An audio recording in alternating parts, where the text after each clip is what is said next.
आज जब भगत सिंह के नाम पर ये लोग इंडिया गेट पर ट्रैक्टर जला रहे थे, तो ऐसे में आज भगत सिंह के बारे में बात करना और भी ज्यादा जरूरी हो जाता है, ताकि आज की पीढ़ी को यह पता चले कि भगत सिंह ने जिस भारत की कल्पना की थी, जिस भारत के लिए उन्होंने अपनी शहादत दी थी, ये वो भारत नहीं है। वर्ष 1907 में आज के दिन यानी 28 सितंबर को भगत सिंह का जन्म हुआ था, और जब उन्हें फांसी के फंदे पर लटकाया गया तो वो सिर्फ 23 वर्ष के थे, सिर्फ 23 वर्ष के। सोचिए, वर्ष 1931 में भगत सिंह जो सपने देखते थे, उनमें और आज यानी 2020 के युवाओं के सपनों में कितना अंतर आ चुका है। आज के युवा इस उम्र में अपना करियर बनाने और पैसा कमाने के सपने देखते हैं। आज युवा अपने जीवन का कीमती समय सोशल मीडिया पर क्या पोस्ट करना है, इसमें लगाते हैं। आज नई सेल्फी कहां खींचनी है, नई सेल्फी कब पोस्ट करनी है, उस पर कितने लाइक्स मिले हैं, कितने कमेंट्स मिले हैं, इसका हिसाब किताब लगाने में ही आज की युवा पीढ़ी अपना पूरा दिन बिता देती है। आज ज्यादातर युवाओं की सोच अपने और अपने परिवार के बारे में होती है। सबसे पहले अपने तक सीमित होती है, और अगर कोई बहुत अच्छा संस्कारी बच्चा हुआ तो अपने परिवार के बारे में सोच लेगा, उससे ज्यादा नहीं। लेकिन उसी उम्र में भगत सिंह भारत को आजाद कराने का सपना देख रहे थे। उन्होंने ना अपने बारे में सोचा, ना अपने परिवार के बारे में सोचा, सिर्फ अपने देश के बारे में सोचा। भगत सिंह ने तब सेंट्रल असेंबली में बम फेंकने की घटना को अंजाम दिया था, लेकिन इस सावधानी के साथ कि उससे किसी व्यक्ति को कोई नुकसान ना हो, चोट ना लगे। बम फेंकने के बाद भगत सिंह और उनके साथी बटुकेश्वर दत्त वहां से भागे नहीं। वो चाहते तो भाग भी सकते थे, उन्होंने भागने की बजाय खुद को गिरफ्तार करवाया। इसी दौरान उन्होंने सेंट्रल असेंबली में पर्चे भी फेंके, जिन पर लिखा था, बहरों को सुनाने के लिए बहुत ऊंचे शब्दों की आवश्यकता होती है। असेंबली में हुए इस बम कांड को लाहौर षड्यंत्र केस के तौर पर याद किया जाता है। इसी केस में भगत सिंह को फांसी की सजा हुई थी। भगत सिंह के पास भी एक आसान जीवन जीने का विकल्प उस समय जरूर रहा होगा, लेकिन भगत सिंह ने अपने लिए मुश्किल रास्ता चुना और हंसते हंसते फांसी के फंदे पर झूल गए। आज हमारे पास भगत सिंह की कहानियां ही बची हैं और उनकी कुछ तस्वीरें हैं, लेकिन उनके व्यक्तित्व का सही अंदाजा लगता है उन चिट्ठियों से जो उन्होंने जेल के अंदर से लिखी थी। भगत सिंह को 23 मार्च 1931 को फांसी हो गई थी, फांसी पर चढ़ा दिया गया था। इससे 20 दिन पहले 3 मार्च को उन्होंने अपने छोटे भाई कुलतार सिंह को एक चिट्ठी लिखी थी। तब कुलतार की उम्र सिर्फ 12 साल थी और वो जेल में अपने भाई से आखिरी बार मिलने गए थे। उर्दू में लिखे इस खत में भगत सिंह ने जो कुछ लिखा है वो आज के नौजवानों को जरूर जानना चाहिए। उन्होंने लिखा है, प्रिय कुलतार, तुम्हारी आंखों में आंसू देखकर दुख हुआ। हौसले से रहना, पढ़ाई लिखाई करना, अपने स्वास्थ्य का ध्यान रखना, और क्या कहूं।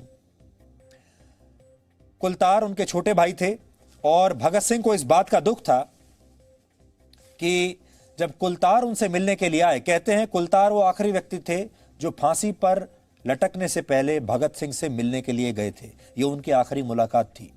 और जब कुलतार उनसे मिलने गए, क्योंकि कुलतार उस वक्त बहुत छोटे थे, तो कुलतार रोने लगे और कुलतार की आंखों से आंसू निकलने लगे। और भगत सिंह ने बाद में इस चिट्ठी में यही लिखा था कि आपने जो अपने आंसू बहाए वो आपने ठीक नहीं किया, उससे उन्हें बहुत दुख हुआ।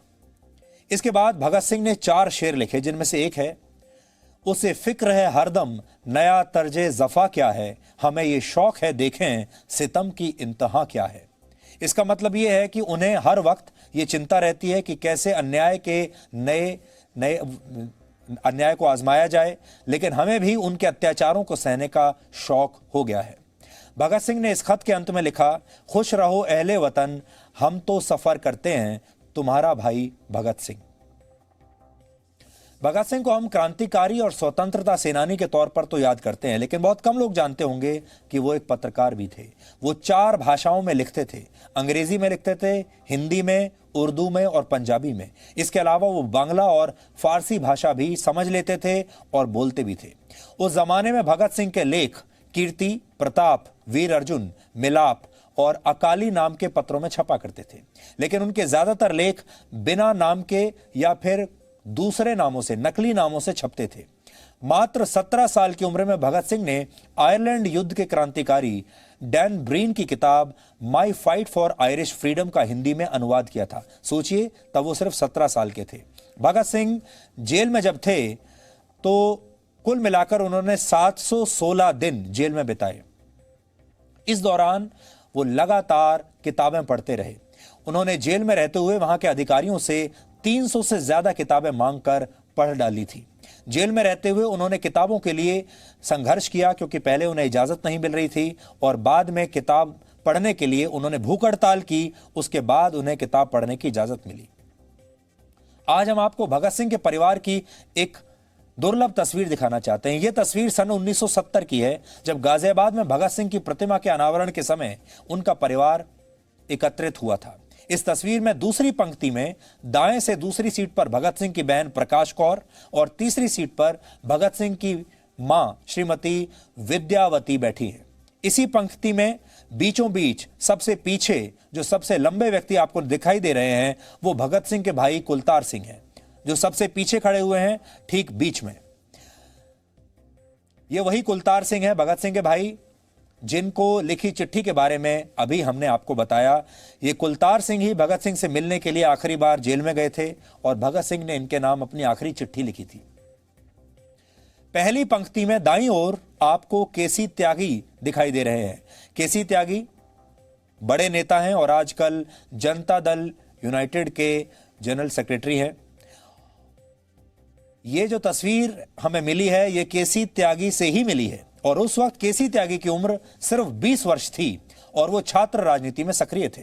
केसी त्यागी भगत सिंह के परिवार के साथ लगातार संपर्क में रहे हैं। भगत सिंह के आखिरी दिनों के बारे में उन्होंने बहुत जानकारियां इकट्ठी की हैं और आज हमने इस बारे में केसी त्यागी से भी बात की। ये तस्वीर भी हमें केसी त्यागी ने मुहैया कराई और इस तस्वीर में आप केसी त्यागी को भी इस समय देख रहे हैं, तब वो सिर्फ 20 साल के थे। सरदार भगत सिंह ने एक अवसर पर अपने मित्र को एक चिट्ठी भी लिखी है जिसमें वो कहते हैं कि मैं चाहता हूं कि मेरी फांसी की तारीख अब जल्दी आ जाए। मेरा नाम भारतीय क्रांति का प्रतीक बन चुका है। इंसान होने के नाते मुझसे कोई इंसानी गलती हो सकती है जिससे भारतीय क्रांति का नाम बदनाम हो सकता है, ये भी उनकी इच्छा है। वो उनके माता पिता जब लॉर्ड अरविंद गांधी समझौता होता है तो वो चाहते हैं कि उनके बेटे भगत सिंह को किसी तरह से ज़िंदगी वापस मिल जाए। भगत सिंह को जब इसका एहसास होता है तो वो अपने माँ बाप से भी बहुत नाराज़ होते हैं। यद्यपि बाद में गांधी इरविन पैक्ट में भगत सिंह की फांसी शामिल नहीं होती है, जो दुर्भाग्यपूर्ण है। आज भगत सिंह जी की 113वीं जयंती है। अब से 7 वर्ष पूर्व लाहौर में उनकी समाधि पर पुष्प चढ़ाने का सौभाग्य मुझे भी प्राप्त हुआ था। एक सांसदों के प्रतिनिधिमंडल में हमने वहाँ के विदेश मंत्री श्री सरताज अजीज से भेंट की थी और जिस चौक पर सरदार भगत सिंह को फांसी हुई थी वो शादियान चौक है, उसका नाम सरदार भगत सिंह चौक कर दिया जाए, ये मांग हमारी थी। मुझे प्रसन्नता है कि वहाँ के भी नौजवानों के आंदोलन के बाद शादियान चौक का नाम सरदार भगत सिंह चौक रख दिया गया। भगत सिंह जब पैदा हुए थे तब देश गुलाम था, लेकिन आज भारत आजाद है। लेकिन भगत सिंह का जीवन आज के नौजवानों के लिए भी एक बहुत बड़ा सबक है। आज भी हम उनसे बहुत कुछ सीख सकते हैं। अभी तक तो आपने यही देखा होगा कि हम शहीद भगत सिंह के बारे में सिर्फ किताबों में पढ़ते हैं, इतिहास में पढ़ते हैं, स्कूल और कॉलेज में पढ़ते हैं और जब उनका जन्मदिन होता है या उनकी पुण्यतिथि होती है तो हम उन्हें श्रद्धांजलि देकर अपनी ड्यूटी निभा देते हैं। इससे आगे हम उनके बारे में सोचते भी नहीं। लेकिन क्या हम आज के युग में उनसे कुछ सीख सकते हैं? 1930 के दशक का 20 साल का जो युवा हुआ करता था और जो 2020 का 20 साल का जो युवा है, उन दोनों में क्या अंतर है? उनकी सोच में क्या अंतर है? आज का जो 20 साल का युवा है वो 1930 के 20 साल के युवा से कुछ सीख सकता है। भगत सिंह सिर्फ 23 साल तक जिए, लेकिन इतनी कम उम्र में उन्होंने दुनिया भर का साहित्य पढ़ लिया था। जेल में भी वो लगातार किताबें पढ़ते रहते थे। सैकड़ों किताबें उन्होंने पढ़ी और उन किताबों से वो लगातार नोट्स बनाते रहते थे, जबकि उन्हें कोई इम्तिहान नहीं देना था, उन्हें कोई सिविल सर्विसेज की परीक्षा नहीं देनी थी, वो नौकरी की तलाश में नहीं भटक रहे थे।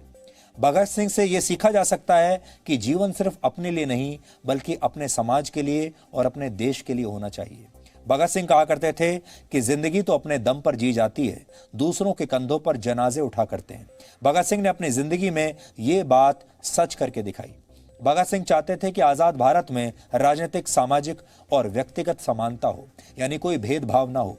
आज उनकी सीख को अपनाने की सबसे ज्यादा आवश्यकता है। भगत सिंह हमें जीवन में बड़ा लक्ष्य रखने और उसके लिए पूरी शक्ति लगा देने की सीख देते हैं। जब परिवार ने उनकी शादी के लिए कहना शुरू किया तो भगत सिंह का जवाब था, गुलाम भारत में अगर कोई मेरी दुल्हन बनेगी तो वो मेरी शहादत होगी। तो भगत सिंह से इतनी सारी बातें हैं जो आज के युवा सीख सकते हैं। और जैसा हमने आपको पहले बताया, आज का जो युवा है, जो 20 साल का युवा है, वो क्या अपने देश के बारे में सोचता है, क्या अपने समाज के बारे में सोचता है, वो किताबें भी पढ़ता है तो किस मंशा के साथ पढ़ता है, जानकारी भी इकट्ठा करता है तो किस मंशा के साथ इकट्ठी करता है। क्योंकि आज का जो युवा है वो पबजी अगर बंद हो जाता है तो उसे बहुत दुख होता है, अगर टिकटॉक बंद हो जाता है तो उसे बहुत दुख होता है। आज का युवा अपना सारा समय या तो वीडियो बनाने में निकाल रहा है, सेल्फी लेने में निकाल रहा है, दोस्तों पर के साथ पार्टी कहाँ करनी है उसमें बिता रहा है। शायद उसकी जो लिस्ट है उसमें देश और देशभक्ति या तो है ही नहीं, और अगर कुछ युवाओं की लिस्ट में होगी भी, हम ये नहीं कह रहे कि सारे युवा एक जैसे ही हैं। आज भी हमारे देश में बहुत सारे युवा ऐसे हैं जो देश के बारे में सोचते हैं, बिल्कुल है, वो तो ज़रूर सोचते होंगे, लेकिन बड़ी संख्या में ऐसे युवा भी हैं जो शायद देश के बारे में कुछ नहीं सोचते। इसलिए भगत सिंह का आज जन्मदिन तो है, सिर्फ उन्हें श्रद्धांजलि देकर इस दिन को जाने मत दीजिए। आज भगत सिंह के बारे में पढ़िए और सोचिए कि भगत सिंह से आप क्या सीख सकते हैं। और बहुत कम लोग इस बात को जानते होंगे। हम लोग भगत सिंह को एक शहीद के तौर पर याद करते हैं, स्वतंत्रता सेनानी के तौर पर याद करते हैं, क्रांतिकारी के तौर पर याद करते हैं, लेकिन भगत सिंह एक पत्रकार भी थे, क्योंकि वो पढ़ने लिखने का काम करते थे। वो अलग अलग समाचार पत्रों में और पत्रों में लिखा करते थे, इसलिए वो एक पत्रकार थे। लेकिन एक पत्रकार अपनी कलम से, अपने लेखन से कैसे अपने देश के लिए कुछ कर सकता है, कैसे अपने देश में बदलाव ला सकता है, कैसे अपने देश के लिए लड़ाई लड़ सकता है, ये आज के मीडिया को और आज के पत्रकारों को भी भगत सिंह से ज़रूर सीखना चाहिए। क्योंकि सैकड़ों किताबें उन्होंने पढ़ी थी और उसके बाद उन्होंने बहुत सारे लेख लिखे, और वो सारे लेख देश को आगे बढ़ाने के लिए थे, देश को आज़ाद कराने के लिए थे। और अपने लेखों में वो बाईलाइन के ऊपर नहीं गए। आज के पत्रकार तो उसमें अपनी तस्वीर देखना चाहते हैं, अपनी बाईलाइन देखना चाहते हैं, शोहरत बटोरना चाहते हैं। लेकिन भगत सिंह ने ये सब कुछ अपनी शोहरत के लिए, अपनी बाईलाइन के लिए या अपनी तस्वीर छपवाने के लिए नहीं किया। उन्होंने ये सब कुछ अपने देश के लिए किया था।